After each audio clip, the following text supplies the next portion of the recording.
एक शख्स इंसान की ज़िंदगी को पूरा बर्बाद कर देता है, साथ में पूरा परिवार ही बिखर जाता है। कुछ इस तरह से मेरी ज़िंदगी में शक ने अपना बीज बोया। अस्सलाम वालेकुम माय यूट्यूब फैमिली, कैसे हैं आप सब?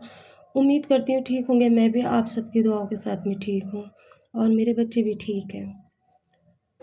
तो ज़िंदगी में इंसान को सब चीज़ें कर लेनी चाहिए, पर एक शक का बीज अपने घर में नहीं बोना चाहिए। हर चीज़ का इलाज है, पर शक का इलाज बिल्कुल भी नहीं है, कभी भी नहीं है, कहीं भी नहीं है। जब मेरी शादी हुई, जब से ही मेरे हस्बैंड मुझ पे शक करा करते थे। मैं कई बार उनसे कह चुकी थी कि मैं आज भी तुम्हारी हूँ, कल भी तुम्हारी ही रहूँगी, मरते दम तक तुम्हारी ही रहूँगी, शक मत करा करो। पर उनके दिल के अंदर पता नहीं क्या चीज़ ऐसी थी जो वो शक को नहीं छोड़ पाते थे, और शक का बीज इतना गहरा होता चला गया कि ज़िंदगी को तबाह कर गया। शुरू में तो वो हर एक चीज़ से शक करते थे, आस-पड़ोस में मत बोला करो, जाया मत करो, देखा मत करो, किसी को घर पे मत बुलाया करो। मैं वो सारी चीज़ें ऐसे ही करती। मेरी सास से मैंने कई बार कहा कि अम्मी, ये इतना शक क्यों करते हैं?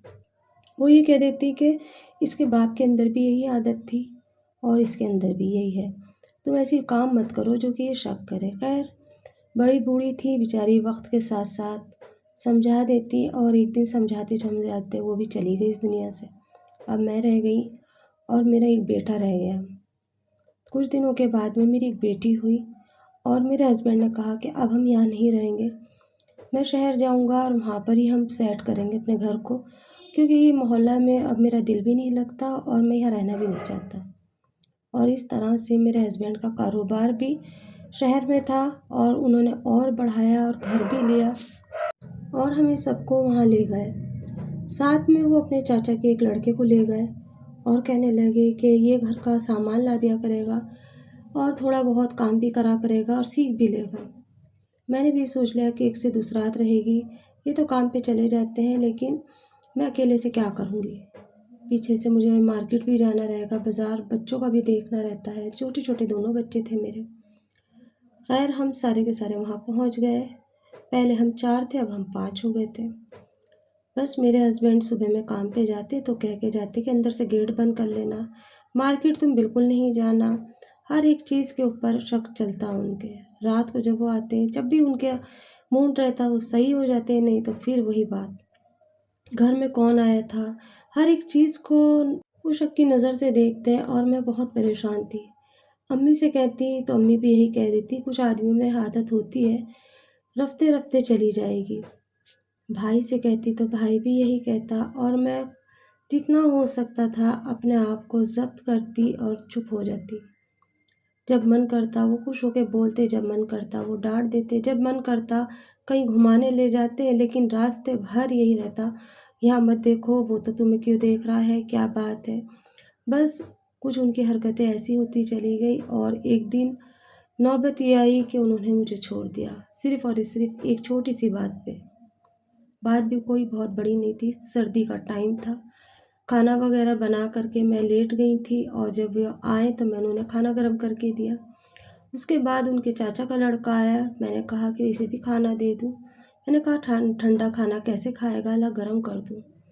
मैं खाना गरम करने गई, उन्होंने फ़ौरन गैस बंद कर दिया और कहा ऐसे ही दे दो। मैंने कहा ठंडा खाना कैसे खाएगा बच्चा, ये कोई बात नहीं। कहने लगी बच्चा नहीं है, अच्छा खासा है, 19 साल का। चाचा का लड़का क्या बच्चा नहीं था? क्या वो बहुत बड़ा था? मैं मानती हूँ मेरे मुँह से इस तरह से निकल गया, गलती हो गई। मैंने अपनी गलती को तस्लीम किया और फिर कहा कि चलो कोई बात नहीं, हल्का-सा गरम कर देती हूँ। लेकिन उन्होंने नहीं सुना मेरी बात को और मुझे डाँट दिया। फिर जाके वो अपने कमरे में लेट गए, मैं चुपचाप से आई, मैंने सालन गरम करके देने की कोशिश की, तो मेरे हस्बैंड ने मुझे सबसे पहले एक लात मारी, सालन भी गिर गया, मैं भी गिर गई, और जो वो बैठा था उसको भी एक मारा और कहा तुम्हारा इससे कोई चक्कर है, तुम इसे खाना गरम करके देती हो। मैंने उनके सामने हाथ जोड़े, माफ़ी माँगी और कहा कि गलती हो गई। मैं इसलिए इंसानियत के नाते खाना गरम करके दे रही थी, इतनी ठंड है, बाहर बारिश हो रही है, ये ठंडा खाना खाएगा, इसकी भी तबीयत ख़राब हो जाएगी, इतना ज़ुल्म मत करो, रहम करो। उस दिन मैंने 2-3 बातें ऐसी बोली जो उनके दिल को जा लगी और उन्होंने खड़े-खड़े मुझे तलाक दे दी। 2 बच्चे मेरे छोटे थे और धक्के मार के और कहा कि इस घर से निकल, बच्चे छीन लिए मुझसे। दोनों बच्चे मेरे रोते रह गए और उस लड़के को भी धक्का दे के निकाला जो उनके चाचा का लड़का था और कहा, आज के बाद मैं तेरी शक्ल ना देख लूँ, मुझे शक है कि तू मेरी बीवी के साथ अफेयर कर रहा है। उसने बहुत कहा कि भाई आप गलत सोच रहे हो, भाभी है ये, मेरी माँ सम्मान है, लेकिन मेरे हस्बैंड के दिमाग में पता नहीं कौन सा भूत सवार था या क्या था उनके दिल में, कुछ पता नहीं। जब उन्होंने मुझे घर से निकाल दिया तो मैं अपनी अम्मी के घर आ गई।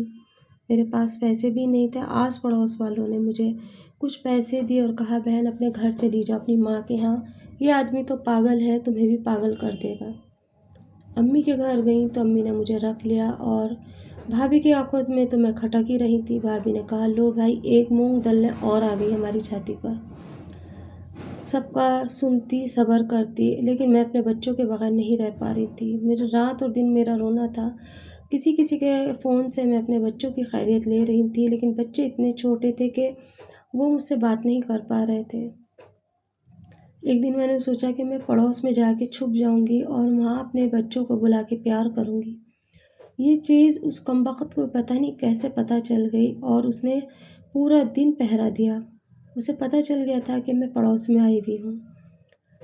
उसने सब जगह ये शोर मचा दिया कि मेरी बीवी गलत है, मैंने उसे छोड़ दिया है और वो जिस लड़के को मैंने घर में अपने चाचा के रखा था वो उससे अफेयर करती थी। ये मुझे उसने इतना बदनाम कर दिया कि मोहल्ले वाले भी सच समझने लगे। जिन्होंने कभी तक आज तक मेरा आंचल नहीं देखा था, आज मेरे नाम पे दाग धब्बे लगा दिए थे। खैर मैं अपने घर आ गई। आने के बाद मैंने अम्मी से कहा कि अम्मी अब तो इसने मुझे छोड़ दिया, मेरे बच्चे दिलवा दो, मैं अपने बच्चों को लेके कहीं भी जाऊँ, कहीं से भी रहूँ, कुछ भी काम करूँ, बच्चे पाल लूँगी अपने, पर मैं दूसरी शादी नहीं करूँगी। अम्मी ने मुझे बहुत समझाया और कहा कि बेटा अब कुछ नहीं हो सकता, ये तुझे घर में नहीं रखेगा, तुझे दूसरी शादी करनी होगी, तेरी भाभी नहीं रखेगी यहाँ पर। मैं भी मजबूर हूँ क्योंकि माएँ और बाप जब मजबूर हो जाते हैं, जब भाभीयों की ज़बानें बाहर आ जाती हैं। बस इस तरह से वक्त गुजर गया और मैं इंतज़ार करती रही। 6 महीने बड़ी मुश्किल से निकले मेरे अपने बच्चों के बगैर। जब मुझे पता चलता कि मेरा छोटा बेटा बीमार है या मेरी बेटी बीमार है तो मैं तड़प जाती और पूरी कोशिश करती किसी तरह से मैं वहाँ पहुँचूँ, लेकिन ये मुमकिन नहीं था। मुझसे सिलाई आती थी, मैं सिलाई करने लगी। मैंने अम्मी से कहा कि अम्मी मैं कुछ दिन के लिए उस मोहल्ले में जाके रहना चाहती हूँ ताकि मैं अपने बच्चों की देखभाल कर सकूँ। उसने अभी तक निकाह नहीं करा। मेरी अम्मी ने मुझे बहुत समझाया, लेकिन माँ हूँ ना, क्या करती। मुझसे अपने बच्चों के बगैर नहीं रहा जा रहा था। खैर मैं उस मोहल्ले में एक कमरा लेके रहने चली गई। वहाँ पर मैं सिलाई कर रही थी रात और दिन और ये सोचती थी एक झलक दिख जाए बच्चों की। पड़ोसियों ने मेरी बहुत मदद करी। वो कैसे ना कैसे करके मुझे बच्चों से मिला देते। तो जब छोटा वाला बेटा मेरे पैरों में चिपटता ना तो मेरा दिल मुँह को निकल के आता। अब मैं सोचती क्या करूँ, कैसे करूँ, किस तरह से इस आदमी से माफ़ी मांगूँ ताकि ये मुझे घर में रख ले और मैं अपने बच्चों की परवरिश कर सकूँ। क्योंकि बाहर की दुनिया बहुत बुरी है। आदमी का साया जब तक रहता है ना तो ये दुनिया बहुत प्यार करती है और अगर आदमी का ज़रा हाथ हट जाता है तो ये औरत को नोच खाना चाहती है।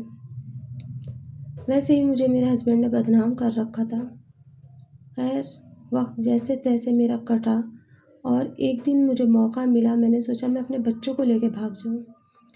मेरे हस्बैंड उस दिन किसी काम से बाहर गए हुए थे और मुझे मौका मिल गया। मैंने अपने दोनों बच्चों को उठाया और मैं उनके दुनिया से दूर लेके भागने लगी।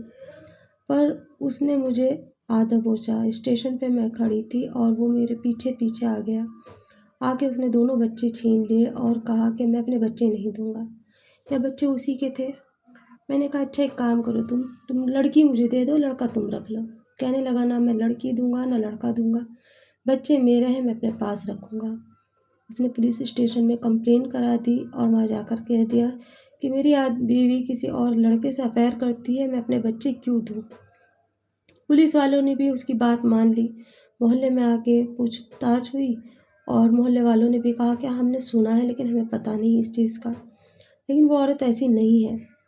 लेकिन कहते हैं ना कि पुलिस भी पैसे वालों के आगे झुकती है। उसने पैसा भर दिया और पुलिस चुप हो गई और मेरे बच्चे फिर से छिन गए। कुछ वक़्त गुज़रा जब वो बीमार हुआ, साथ में बच्चे भी बीमार हुए, तो मैंने खाना बना-बना के यहाँ से भेजा और मैंने कई बार उससे मिन्नतें करी और कहा कि तुम एक बार मेरी बात तो सुन लो, किसी तरह से भी तुम मुझे समझने की कोशिश करो। मैं ऐसी नहीं हूँ, तुम्हें कोई गलतफ़हमी हुई है या किसी ने तुम्हें गलत बोला है या तुम्हारे कान बहरे हैं। लेकिन वो सुनने को तैयार नहीं था क्योंकि उसे दूसरी शादी जो रचानी थी। बस कुछ दिनों के बाद में मेरी अम्मी ने उससे कहा कि एक काम करते हैं, अगर तुम बच्चे पाल सकते हो तो तुम बच्चों को रख लो वरना तुम हमें दे दो, हम पाल लेंगे। लेकिन वो इतना हट्टी था ना, उसने साफ मना कर दिया कि मैं बच्चे नहीं दूँगा। बस अम्मी ने कहा कि यहाँ तुम हार चुकी हो, बस अब तुम यहाँ से हट जाओ और अपने घर चलो, तुमने यहाँ रह के भी देख लिया है, ये बच्चे नहीं देने वाला है तुम्हें। तुम बच्चों के बगैर कैसे भी करके जी लो, ज़िंदगी गुज़ार लो। एक माँ अपने बच्चों के बगैर कैसे जी सकती है, कैसे रह सकती है? कुछ वक़्त गुज़रा, उस औरत ने भी मना कर दिया, पता चला उसे कि ये दिमागी तौर पे पागल है, ये औरत पे ज़ुल्म करता है, बेफ़ालतू में इसने अपनी बीवी को छोड़ा है, तलाक दी है, कल को इसे भी दे देगा। बस इसका रिश्ता वहाँ से भी ख़त्म हो गया। 2-3 जगह इसने अपना रिश्ता चलाया लेकिन दोनों जगह से इसको ना हुई और ये हार गया। अब इसने देखा कि अब मुझसे कोई शादी करने को तैयार नहीं है। फिर इसने अपने घर वालों से कहा कि मुझसे निकाह करा दो इसका डबल से। इसका पहले हलाला होगा फिर उसके बाद मुझसे निकाह कराओ। इससे आगे की कहानी कल मिलेगी।